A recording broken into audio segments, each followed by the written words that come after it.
లోక్సభ ఎన్నికలు దగ్గర పడుతున్న వేళ కాంగ్రెస్ అధ్యక్షురాలు సోనియా గాంధీ యూపీఏ ప్రభుత్వ ప్రతిష్టాత్మక పథకాలను విస్తృతంగా ప్రచారం చేసేందుకు ప్రయత్నిస్తున్నారు.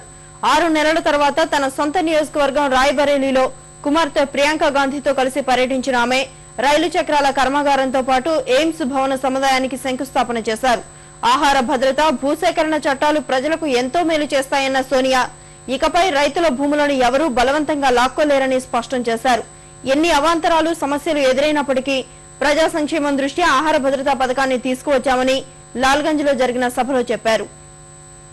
जानती हूँ अभी भी बहुत कुछ करने की जरूरत है कि हम जितना कर सकते हैं पूरी ईमानदारी के साथ कर रहे हैं कि हमारी राजनीति देश की सेवा के लिए है, एक एक नागरिक के उत्थान के लिए है।